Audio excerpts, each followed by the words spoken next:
विशाखापट्टनम के मैदान में आया 42 साल के धोनी का तूफान। 16 गेंद में 3 छक्के 4 चौके से ठोक डाले 37 रन। आखिरी सांस तक लड़ते रहे धोनी, लेकिन गुरु चेले की लड़ाई में जीत गए पंत।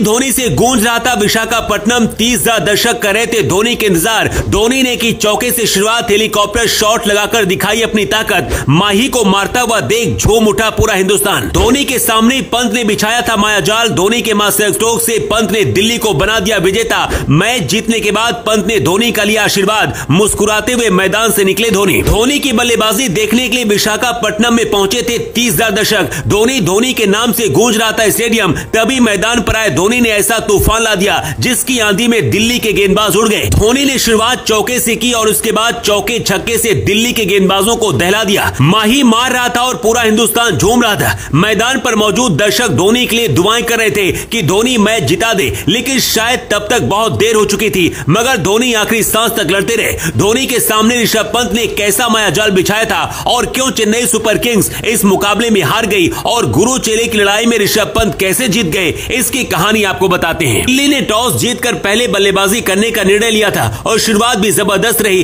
दिल्ली की तरफ से डेविड वार्नर और पृथ्वी शॉ ने कमाल की पारी खेलते हुए शानदार शुरुआत की। लंबे वक्त के बाद पृथ्वी शॉ मैदान पर उतरे थे, लेकिन जिस तरह की बल्लेबाजी वो कर रहे थे, ऐसा लग ही नहीं रहा था कि पृथ्वी शॉ लंबे वक्त से क्रिकेट नहीं खेल रहे थे। उन्होंने ताबड़तोड़ बल्लेबाजी करते हुए 27 गेंद में शानदार 43 रनों की पारी खेली। अपनी पारी में उन्होंने 2 छक्के भी लगाए, लेकिन उसके बाद जो असली कमाल किया वो ऋषभ पंत ने किया। चोट से उबरकर मैदान में वापसी करने वाले ऋषभ पंत ने चेन्नई के गेंदबाजों की जमकर खबर ली और ताबड़तोड़ बल्लेबाजी करते हुए मैच 32 गेंद में 51 रन की धुआंधार पारी खेली और अपनी टीम को मजबूती दी। एक वक्त ऐसा लग रहा था कि शायद दिल्ली का स्कोर 160-170 रन तक रह जाएगा, लेकिन पंत की जबरदस्त बल्लेबाजी की बदौलत दिल्ली ने चेन्नई के सामने 151 रन बना दिए। जवाब में बल्लेबाजी करने उतरी चेन्नई सुपर किंग्स की शुरुआत अच्छी नहीं रही और उसे 3 रन के स्कोर पर ही ऋतुराज गायकवाड़ के रूप में पहला झटका लग गया। पिछले 2 मैचों में हीरो रहे सचिन रवींद्र का बल्ला भी इस मुकाबले में खामोश रहा और वो भी सिर्फ 2 रन ही बना सके। रवींद्र ने 12 गेंदों का सामना किया, लेकिन एक खराब शॉट खेलकर वो पवेलियन की राह देखते बने। इसके बाद अजिंक्य रहाणे ने